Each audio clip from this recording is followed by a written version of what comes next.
Hello lovelies, welcome back to my channel. If you are new here, I am Jamie. I am the Kansan Reader.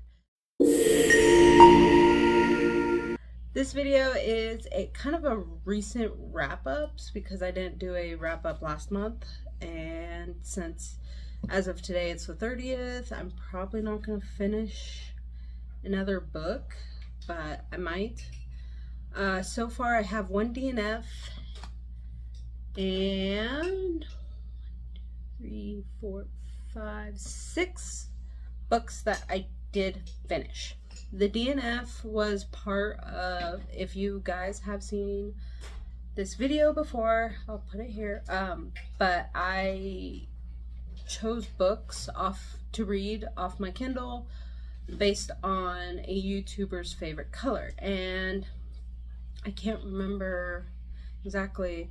I had 2 people who chose green, and this was one of them.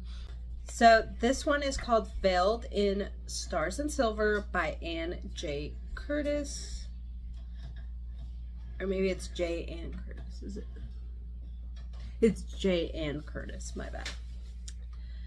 Oh, this one was such a disappointment because it started off really good, but then it real fast. This is a Peter Pan retelling. The prologue starts off with Wendy as 13 years old, and it's a year after her and her brothers come back to England and had left Neverland. Yeah, so that was really good. You then get a shadow that appears, and that shadow she thinks at first is Peter, but it's not Peter, it's actually Captain Hook, and Captain Hook kidnaps her brothers, and then you get a 7-year time jump. So now she's 20 years old. She's still trying to find ways to get to Neverland. Her parents had passed away, and she is now in the care of her uncle. This is where it starts going downhill. Her uncle is very abusive. I felt like it was unnecessary to the point, or the plot, whatever. Then I got through 11%, and then all of a sudden cuss words were dropping like flies, and I'm like, why? We made it through like I said, I made it through 11%, so we made it through 9 to 10% without cuss words, so why there was all of a sudden need for cussing? Yeah, but I will say I did look up on Storygraph. If you do not have Storygraph, I highly recommend it because they have amazing trigger warnings at the very bottom whenever you look up a book, and it's from readers too. So yes, I looked up those content warnings, and I found out that there is a sexual content scene, so I'm really glad that I dodged that bullet.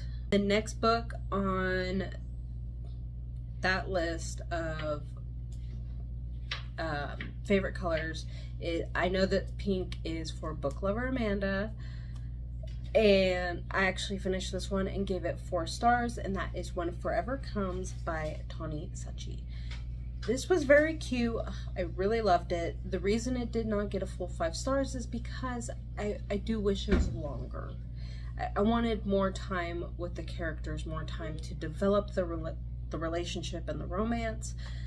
But other than that, it was really cute. I highly recommend, especially if you're feeling for a vacation beach kind of vibe. Book I listened to this via audiobook.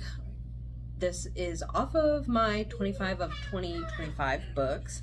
That is Out of the Devil's Cauldron by John Ramirez. This is his testimony of how he went from Santeria and being a high-ranking priest in the satanic cult to God saving him, and now he is warning people against the dangers of Santeria and even Halloween. He is a big activist of Christians and why they should not celebrate Halloween because, well, he was in a satanic cult, so he knows how dangerous Halloween can be and how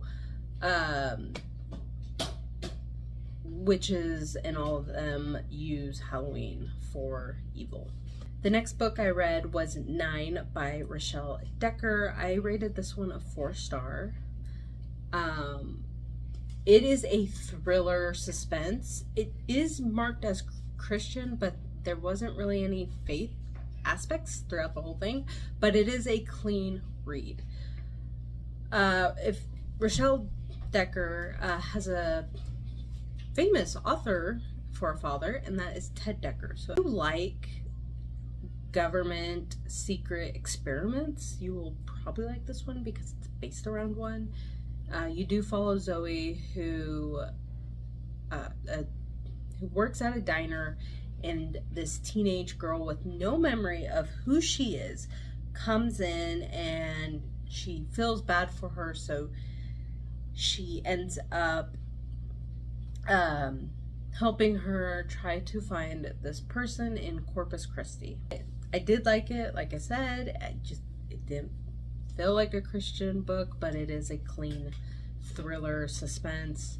I did see some of the things coming. Others I was like, yeah, and some not so much. I will warn somebody, because I do know some people have a hard time with certain point of views. I will warn that part 2, because it's told in 2 parts, part 2, it will switch from first person to third person, and but there is a reason why they do that, and it's kind of like brilliant why she does that, but at the same time, that stuff doesn't really bother me, sir. But I do know it bothers some people. The next book is So Many Beginnings by Bethany C. Morrow. It is a retelling of Little Women. So if you love Little Women, I definitely would recommend you trying this out, because she did a very beautiful job of taking the original and twisting it to a point where you get parts of the original, but you also get a new story. This follows 4 sisters who have since escaped slavery with their parents and are in a freedom colony, I think is what it's called, or a free man colony. Freedom colony or free man, one of the two. But their dad goes off not to fight in the war, but to help build an other colony. In this one, Meg is a school marm. She is helping other free, I think that's what they're just called, free man, and helping freemen in learning how to read and write. Joe is helping with building homes for more and more people that are moving to the colony, and you also get the struggle of when the Union comes in and asks for soldiers, and a lot of the men join in. Not all of them, but a lot of them, and you get that struggle of trying to build as more and more people are coming in. Beth is a seamstress. She tends to sew, I think, uniforms for the Union and some other things. But I like what they did with Amy. With Amy, they decide that they're gonna make her stay home because she should have a childhood. And I think Amy's 14 at the beginning of the book. So I thought that was like really nice, because the other girls never had a childhood, and so they want their baby sister to have one and experience it. They all each have a job, but you really get perspective from each different sister, and it's really, really well done. I absolutely love Meg and Joe's closeness in this one.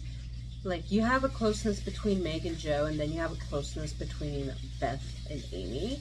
And I think that's really, really cute. You absolutely love Little Women or like Little Women, I think you guys would like this book. I don't know if I said it yet, but I did rate this 4 stars. The reason I didn't give it a full 5 stars is because there's times where you would get a problem entered in, and then all of a sudden you jump a little bit forward, or you go to another sister's point of view, and then it's kind of just written in of like, oh yeah, this is what they're going to do to fix the problem, but you don't get them actually working on to fix the problem. You just get told a little bit later, oh yeah, they fixed the problem and this is how they did it. The next book is, I'm pretty sure I had this on my 25 of 2025. I did. This one's on my 20 of 25. It's Gay Girl, Good God by Jackie Hill Perry and Other Testimony. I absolutely loved her writing. Why am I blanking so much? I love her writing. It's very much like how she talks. If you have seen Jackie talk or seen her husband, Preston, talk. But yes, this is her testimony. And I don't think I said it with John Ramirez's testimony, but I do not rate nonfiction because how can I rate somebody's life and experience? The final book that I read and recently is Cross Academy by Valicity, Elaine. I buddy read this with Chrissy from Chrissy's Purple Library, and it was so much fun. But at the same time, I think we both had the same feelings about the book. I ended up rating this 3 stars.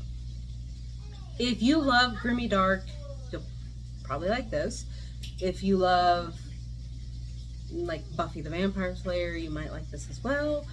I liked certain parts.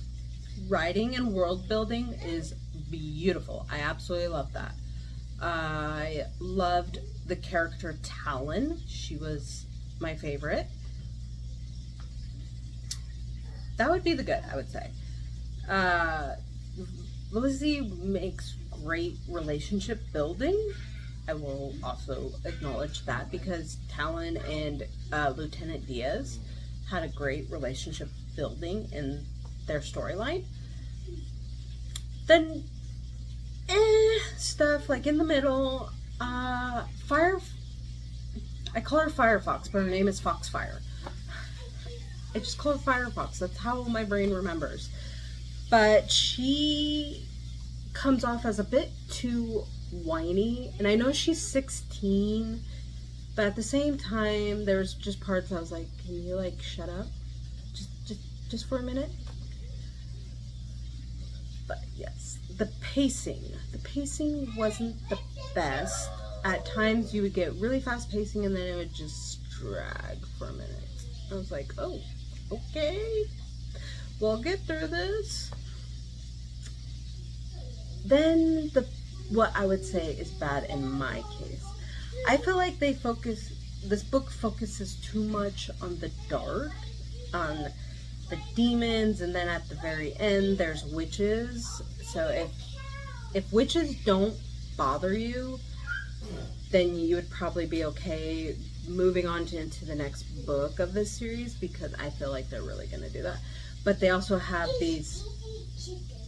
Are we eating chicken? What's that? What is that? Huh? Hunting? Is that geese? That's a hunting. Okay. Go help Daddy cook. Thank you. Where was it? Oh yeah, the bat. There's also these different demons, and then there's what they call the 9 of Carthage. And yeah, I don't know. It focused a little too much on that. Then the ending I'm not okay with in this book. It was just, I don't know how to explain it without spoiling anything, but the ending left me confused. It left me it felt very, very, like it felt like the darkest chapter out of the entire book. And this book starts off dark. It starts off with some gore. And let me tell you, when you're dealing with morning sickness, not the best to read, but I was able to get through it.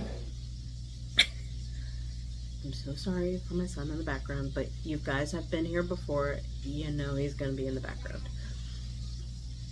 But yes, this was a fun read. I don't think, currently right now, I'm going to move on into the next book because I don't really deal with books and witches, and that looks like that's going to be one of the main plots in the next book. So take it with what you will. If you want to read this, go ahead. I'm not going to discourage anyone to do that. Thank you guys so much for being here with Recent Reads. The book that I'm reading right now is a reread. It is Letters of Faith by T. Bell. I don't have it right next to me. It is in my living room. But I don't think I will have it finished by tomorrow. But it's also a reread. I was able to read the arc when it first came out. Then I also have it on my Kindle. And now I'm reading the physical copy to annotate it and refresh my memory so I can move on into the novellas of the series, which are Grace Notes, a Faith Note. We'll see you guys in the next video. Bye!